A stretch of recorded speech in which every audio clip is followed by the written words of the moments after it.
चिमणीची चिव चिव कावळाचा काव काव दे रे भाऊ माझा खाऊ मांजराची म्याव म्याव कुत्र्याची म्याव भ्वा दे रे भाऊ माझा खाऊ पोपट्याची मिठू मिठू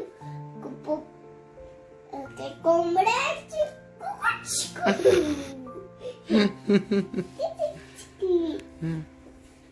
नंतर काय दे रे भाऊ माझा खाऊ कबूतरचा कुकू नाही नाही कबुतराचं कबुतराची गुटुरगु दे कोकिळाची कोकिळाची कु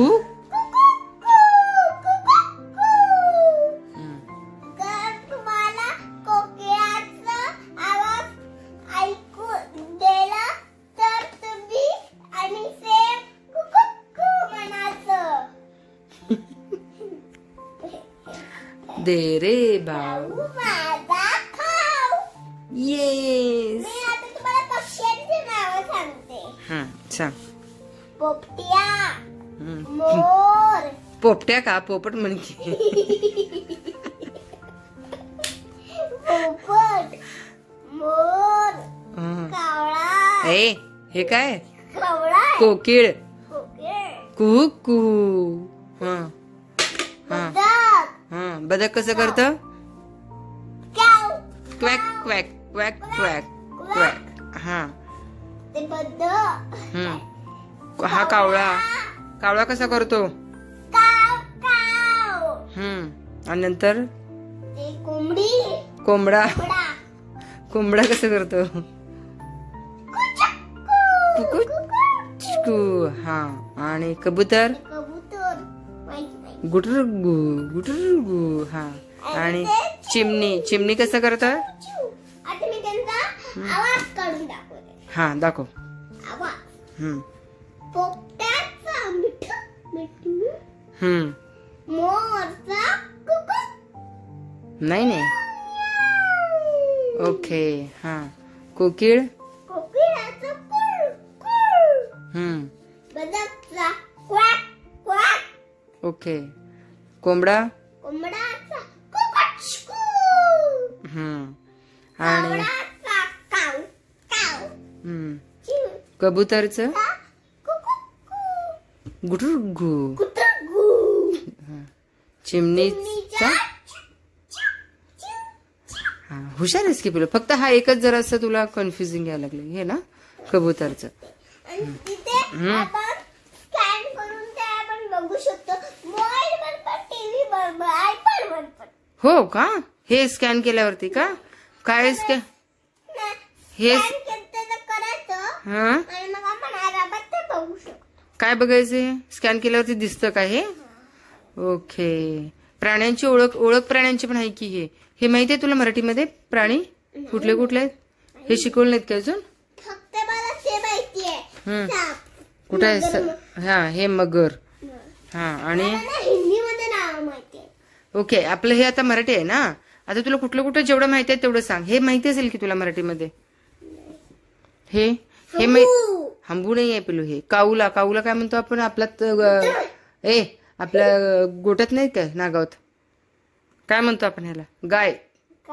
गाय काऊला काय म्हणायचं आपण गाय नंतर मछली नाही मछली काय म्हणायचं मासा आणि हे वाघ वाघ आणि हे म्हैस हे कासव इंग्लिश मध्ये सांग मग ओके आणि रॅबिटला पण मराठी ससा हा मेंढक काय एक हिंदी एक इंग्लिश एक मराठी काय म्हणायचं बेडूक आणि हे वाघ हे काय म्हणायचं सिंह सिंह सिंह उंट उंट हा मी लाटेत उंटावर 2 वेळा बसलेले येस येस येस येस आणि हे आमच्या गावात मी बसले होते उंटावर हो ना हो आणि दादाला शी पाटी पण करत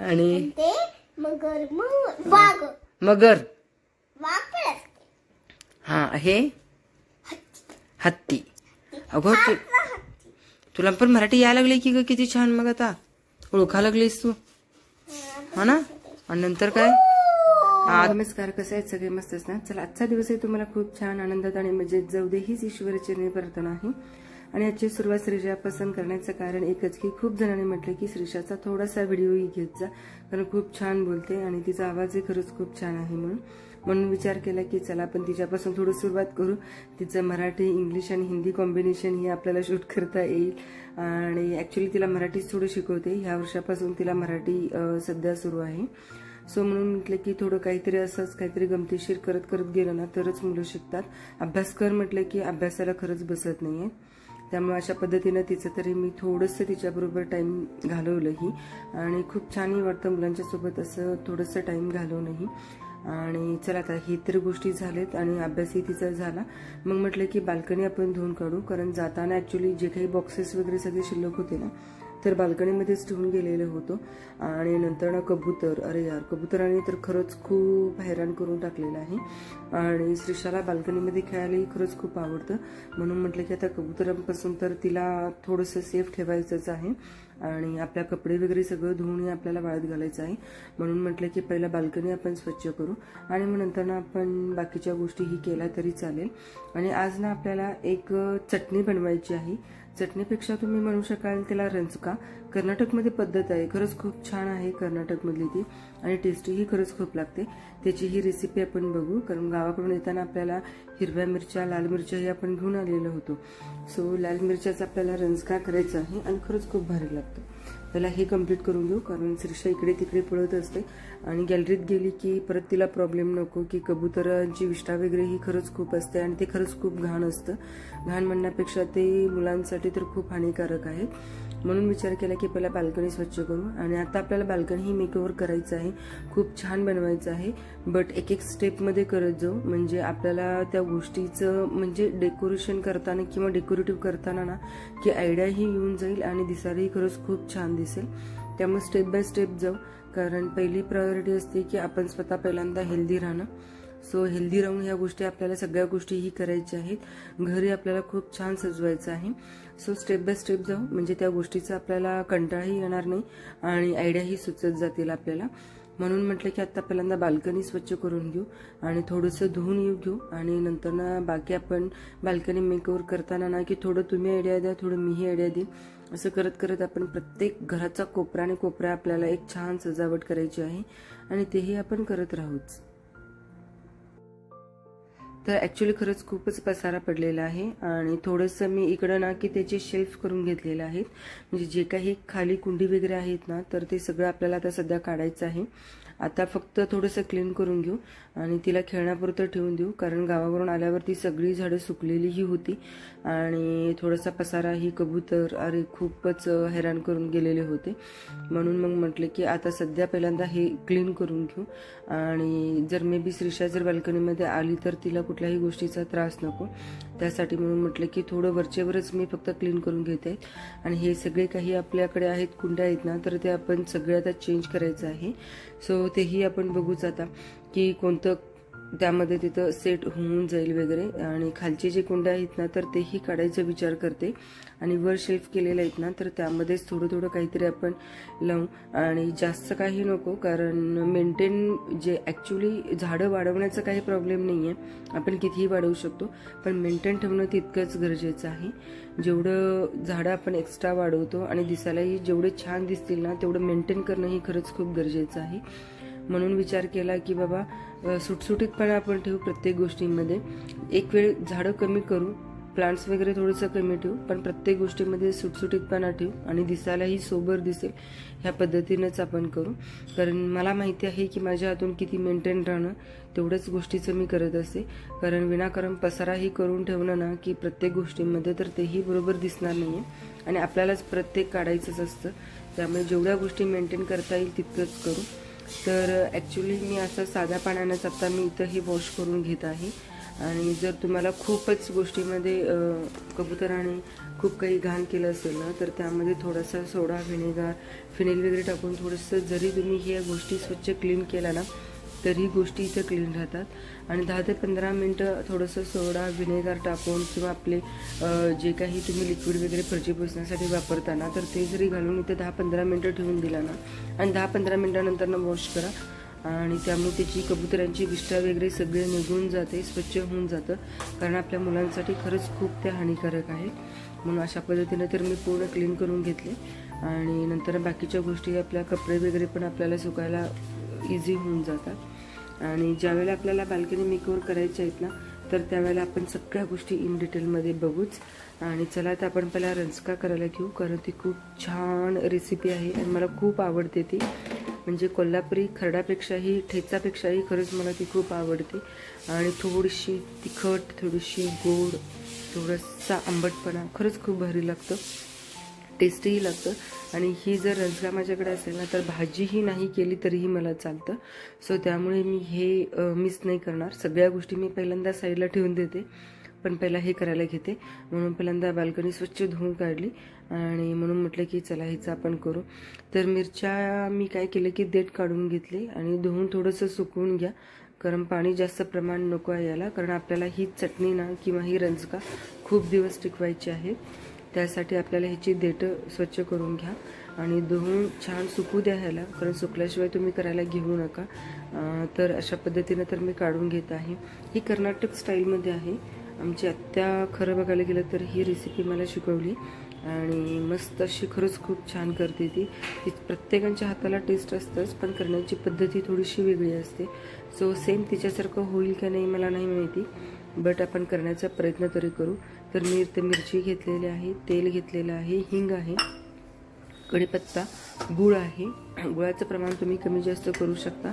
तुम्हाला गोड कसा हवा आहे किंवा मिरच्यांचं तिखटच्या प्रमाणानुसार तुम्ही गोड कमी जास्त करू शकता. आणि मोस्ट इम्पॉर्टंट लिंबू इथे मी 2 घेतलेले आहेत. तर 2 सफिशियंट आहेत, कारण मोठे आहेत. पहिल्यांदा सुरुवातीला मी 3 काढलेले होते, कारण 3 लिंबू आपल्याला लागेल असं वाटलं, पण मोठे आहेत. आणि मिरच्याही मी जास्त नाही घेतलं, त्यामुळे मग म्हटलं की 2 लिंबू आपल्याला बस होईल. ते स्क्वीज करून घ्या, त्याचा रस काढून घ्या, कारण जेवढं रस निघता येईल तेवढं काढून घ्या. कारण नंतर आपण ज्या वेळेला ह्या गोष्टी करत असतो किंवा शिजवताना ना की परत गडबड होण्याची शक्यता असते. म्हणून मी काय म्हणते की सगळ्या रेसिपीची तयारी करून घेते. जेव्हा काही व्हिडिओ करायचं असेल ना तर मी रेसिपीची पूर्ण पहिला तयारी करून घेते आणि नंतर मगच करायला जाते. आता रेग्युलर स्वयंपाक वगैरे कसे करते की हातासरशी आपल्याला गोष्टी माहिती असतात की बाबा कुठं आहे काय आहे, त्यामुळे पटापट करायचं असेल ना तर मग मी फास्ट प्रोसेसमध्ये करून घेते. 1/2 आवरमध्ये माझं स्वयंपाक पूर्ण होऊन जात असतं. बट जेव्हा काही शूटिंग करत करत रेसिपी करायचं असेल ना तर त्याची पहिला मला तयारी करावीच लागते, कारण परत आपलं वेळ आणि परत शोधण्यामध्ये, परत तो पसारा ठेवण्यामध्ये खरंच वेळ खूप जात असतो.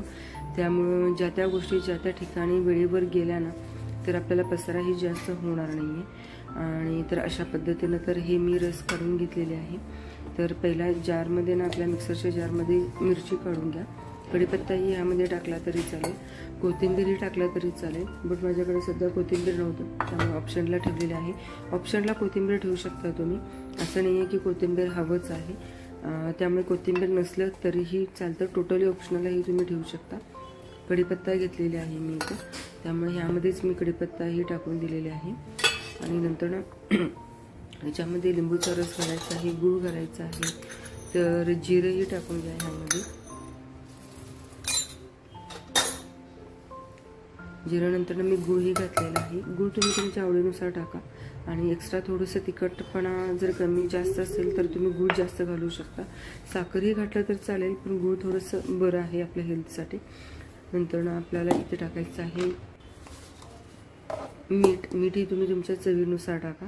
आणि छान असं मी बारीक करून घेतलेलं आहे. आणि जर वाटलंच तर थोडंसं पाणीही तुम्ही टाकू शकता.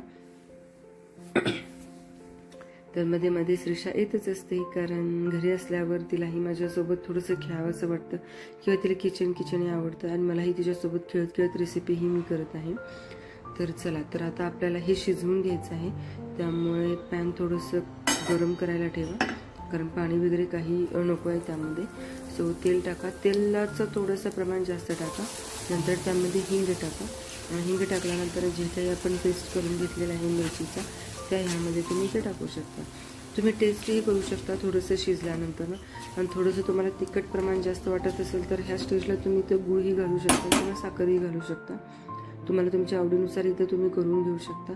त्यामुळे हे शिजल्यावरती खरंच खूप छान आणि टेस्टी लागते. आणि खरंच एकदा नक्की करून बघा. कर्नाटक स्टाईल आहे ही, महाराष्ट्रामध्येही बनवतात, बट आत्याची रेसिपी आहे. आत्या खरंच खूप छान बनवते आणि सेम तसाच करण्याचा मी प्रयत्नही केलेला आहे. कसा वाटतो नक्की तर तुम्ही नक्की कमेंट करून सांगा. आवडल्यास लाईक करा, शेअर करा, सबस्क्राईब करायला विसरू नका. अजून आपल्याला खरंच खूप काय सगळ्या गोष्टी करायच्या आहेत, स्टेप बाय स्टेप करायच्या आहेत. सो हळूहळू आपण करू, एक एक कोपरा छान आपल्या घराचं छान सजवू आणि करू तसं काहीतरी. आणि सोबत श्रीषासोबत करू, म्हणजे तिलाही छान वाटेल, आपल्यालाही छान वाटेल. आणि नेक्स्ट पार्टमध्ये आपण भेटूच. तोपर्यंत सगळ्यांना बाय बाय, टेक केअर आणि लॉट्स ऑफ लव्ह फ्रॉम नायकांची सोनाली. तोपर्यंत काळजी घ्या. See you in next video. Bye bye, take care.